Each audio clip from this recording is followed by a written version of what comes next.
Okay, obviously the idiots are all here. It's Friday, June 14th, 9:38. 2002. We started this a half hour ago, and then everybody went to get their pills, so we were delayed. Bob, Jack, and Gary sitting around, Grumpy old man. and we're going to get Gramps to tell us his story.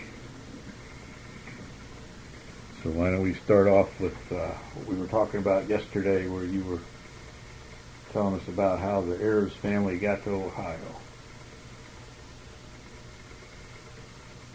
Stagecoach? About Grandpa's job interview and making a decision to move to Ohio. Well, yeah, the tannery in Augusta Springs had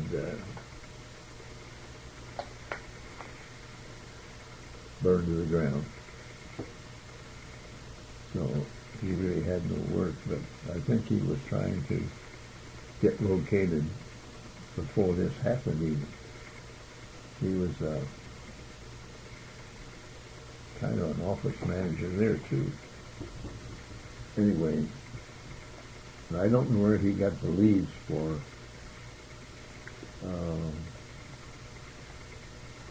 the Patton Vulcanite Roofing Company in Franklin, Ohio. But anyway, he was called in for an interview, and he went on that, and I guess they must have told him that he had the job, or they would let him know.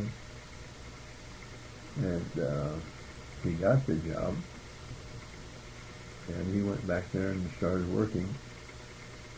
And then he and your grandmother were going to get married, so he went back and they did that. That was the 9th of January, 1917. They got married. And then they took the train and came to Franklin. And he had a place that he had rented on River Street, South River Street in Franklin. Just a couple of rooms, I think. His mother was there with him. She had nowhere to go. And so that's where they were. And then they rented a house at 917 South Main. I think it was about $25 a month. And that's where we were all born.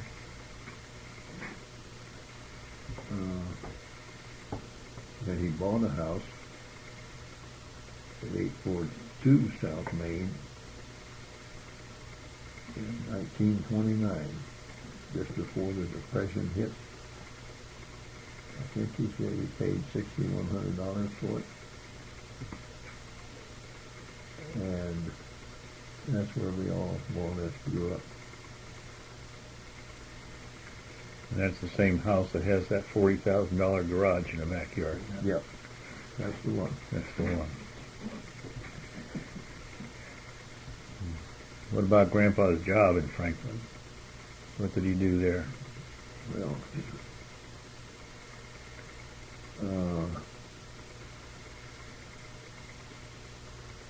I guess he was purchasing agent to start with.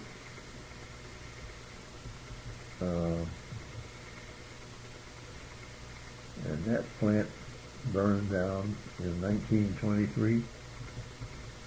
And I remember watching that out the window. The sky was all lit up. And he was out of work, as far as that was concerned, for about 3 years. But he got a job in Middletown, which was 6 miles away, and he rode the streetcar down there. And this was a wax paper company. Their main business was supplying wrappers for bread. And then the Patton Vulcanite Roofing Company was bought out by Logan Long out of Cincinnati. And some of the people that were forming this plant knew Dad, and they came after him to run the office. And so he went back to work for them, and that's where he stayed until he retired. I think that was 1972. I'm not sure. No, wait a minute. He was 72 years old. I have to figure that out. Close enough. Do that trick you did last night. Tell us all your teachers. See if you can do that again.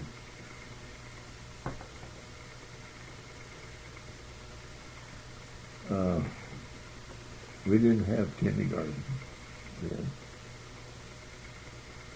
And my first grade teacher was Jessie Sheets. She was an old gray-haired lady at the time. She was a good teacher. And second grade was Ella Ritz. And third grade was,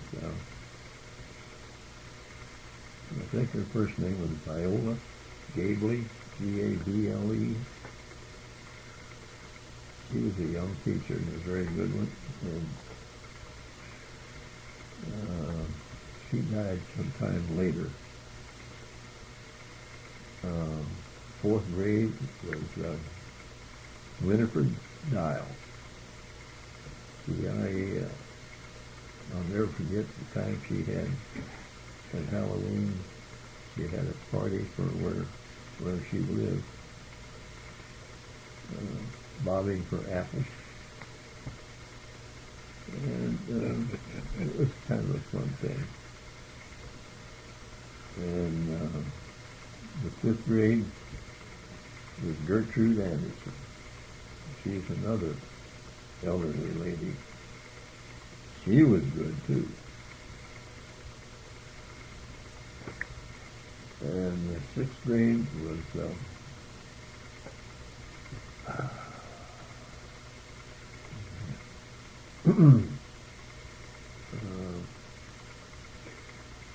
her last name was Lyle. And she just died about, never married. She just died about 3 years ago. I thought she had been dead before. She wasn't one of those elderly teachers. Well, she was when she died. All the elderly teachers were probably in their 30s. They looked elderly.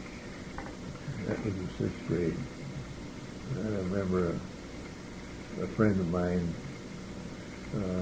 we got to throwing spitballs, and she caught us, and we had to stay after class, and we had to wash the blackboards and all of that. That's the extent of your criminal record. Yeah. Considering grenades like Ayres.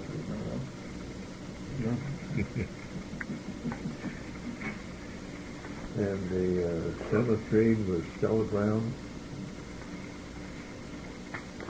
She was kind of ancient too at the time, but she was fine.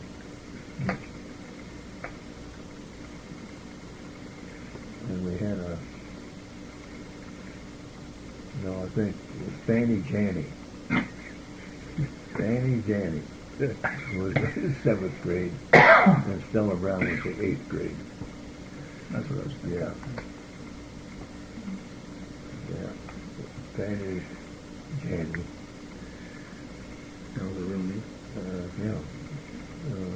He went to the same church that we did, the Presbyterian Church. And so did Stella Brown. And so did Gertrude Anderson. And who else? Did you have a bunch of different teachers in high school like they do nowadays, or was Yeah, different Yeah. classes were different teachers? teach different subjects, yeah. You remember who your favorite teacher was, your favorite subject?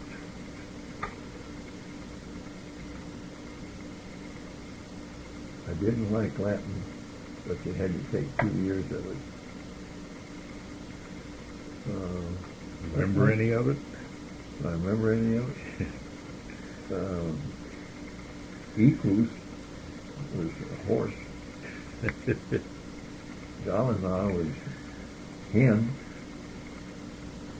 See, That's it. some of it stuck. Yeah. One word for each year. Didn't you take Latin too? I tried it twice. I quit both times. What about you, Jackson? I could barely get through English. Who speaks Latin? People from Latin Yeah, America? people. Yeah. I took Spanish from 3rd grade. Forced Spanish all the way. And then I got F's my freshman year of high school in Spanish. After 6 years of Spanish, I got to high school and failed Spanish. Why do you say F in Spanish? Must have been a different Spanish. So much for forced education. I remember, I think it was,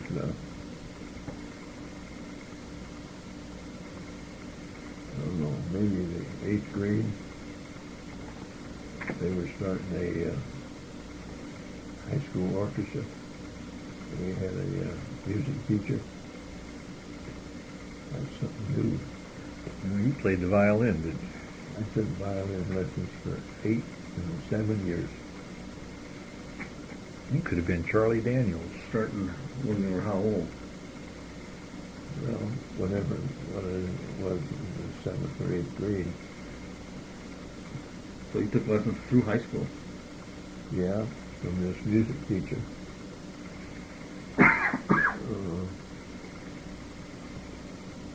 So how many instruments had been invented back then?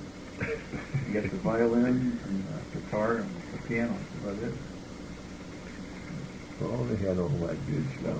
But none of them were electric. Didn't have electricity. We asked Jack to participate in this because he's a brother. You know, They drove through. not much else we could do. Yeah. What was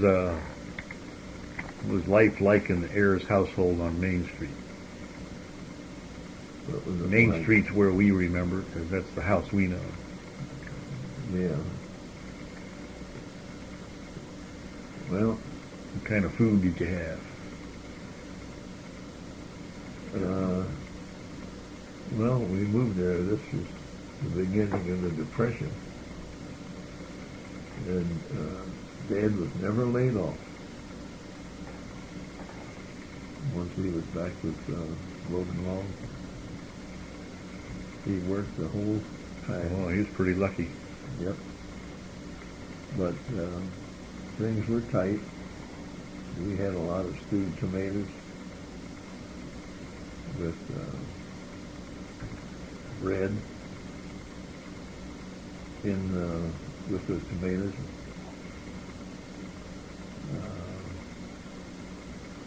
We ate a lot of eggs, cornmeal mush, oatmeal. In the early days, well, no. When we moved to 842 South Main, there wasn't any garden. That's right. We had one at 972 South Main, a big garden. But between his work and taking care of that garden, things got out of hand, and the weeds would take over. But my mother did a lot of canning, tomatoes, and vegetables.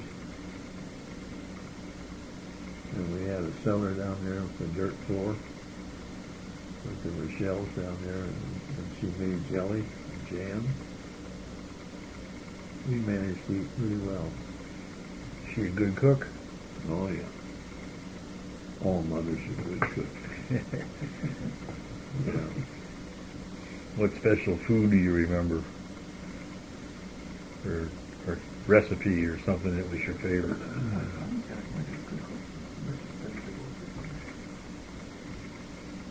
Well, now that's a hard one because she was good at all that stuff.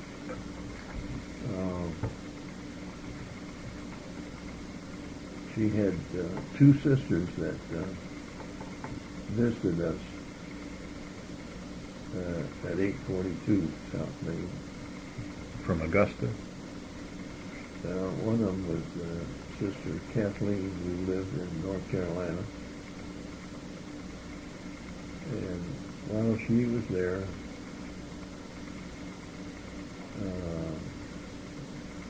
she had a bad sinus problem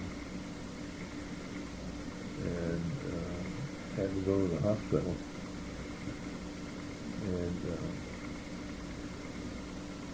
they operated on her. I don't remember, but she was laid up for a good while.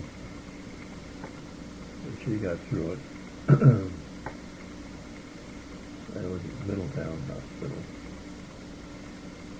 And then their sister, Leah, this was before she was married. Oh, wait a minute.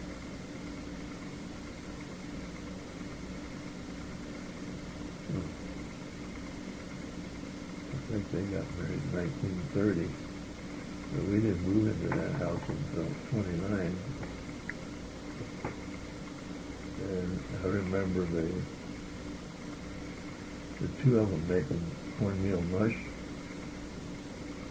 where you put this cornmeal in boiling water and boil it.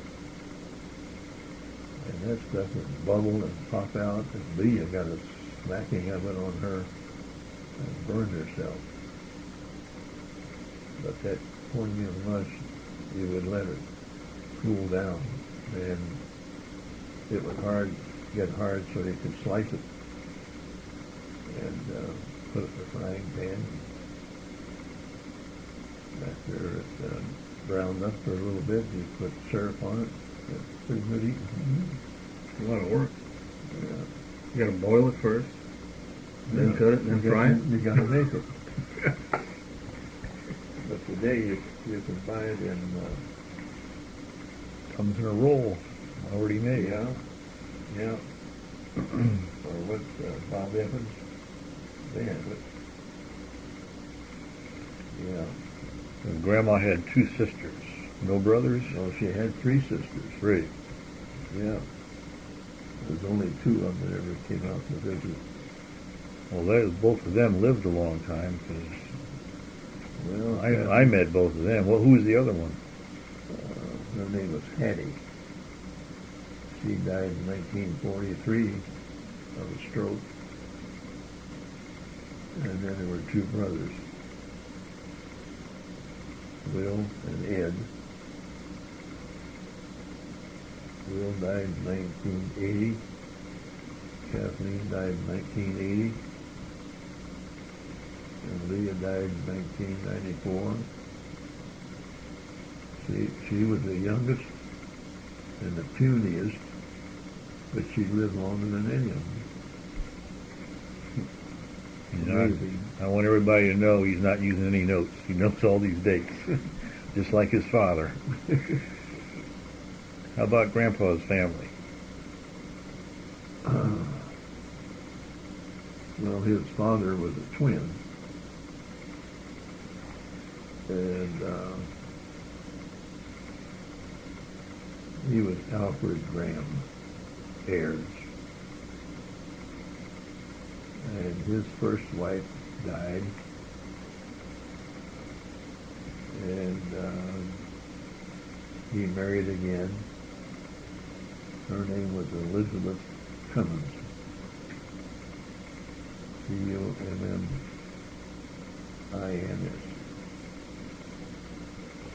And she's the one that he brought to Franklin because Alfred Graham was in the Civil War, but he came out of it and he walked home from where they let him go. And that's in the family history in Dayton. He was a prisoner? Or did he just get out? I think he was a prisoner for a little while. But anyway, he died in 1893. And Dad was 4 years old at that time. And they had a farm outside of Lexington, Virginia, that was full of rocks. But I guess they managed to raise some corn and tobacco. And Dad said he never had to look for a rock. All he had to do was put his hand down on the ground, and there it was. It's so many rocks. I saw the house where he lived, and I forget what year that was, back in the 30s. And there's another farmer who was living there, but he built a newer house. And the old house, In a rock? and this was kind of a log house, really.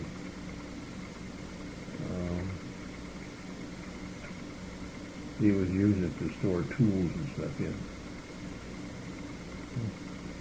A little small. Yeah, it must not have been a very big house. No.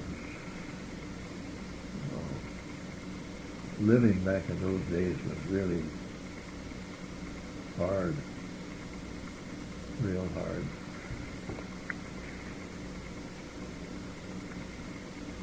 So after Dan grew up, he and his mother moved into Lexington.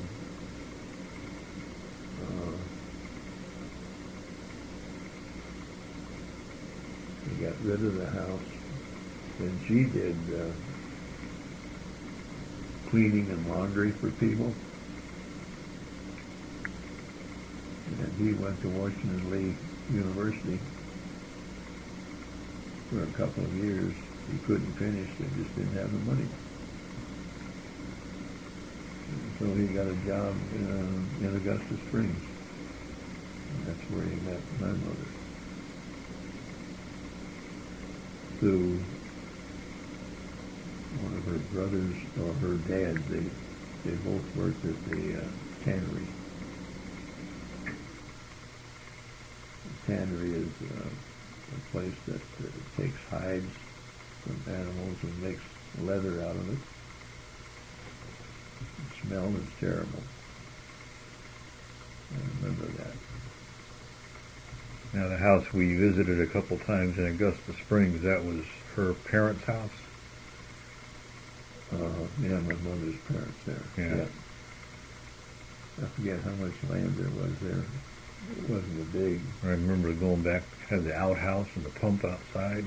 Yeah, the smokehouse, the Little- chicken house, and A little stream down front with a bridge or something. the little calf pasture river they called it. That's where you almost cut your leg off. Remember that? Yeah. Trimming a tree or something. No. Cutting firewood. No. I remember you sliced it up good. One time we had a kind of a reunion, quite a few of us there, and the oldest cousin was his my mother's sister, Hattie. His name was Vincent. He was 3 years older than me, and he died in 1984. Back in those days, airplanes were something pretty new, and all the kids whittled and made airplane propellers. And we were sitting out under a walnut tree, making airplane propellers. And I had it on my knee and whittled down, and the knife slipped and got a big gash in my knee, and I bled like a pig. And ran into the house. The women got all excited, so they washed it off for me and sprayed a powder on it that an antiseptic powder that helps that it stops the bleeding and all, and bandaged it up, and that's all it was.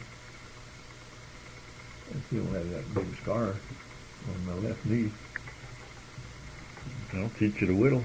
That'll teach you to whittle. We'd ask you to show us the scar, but we wouldn't be able to see it on tape.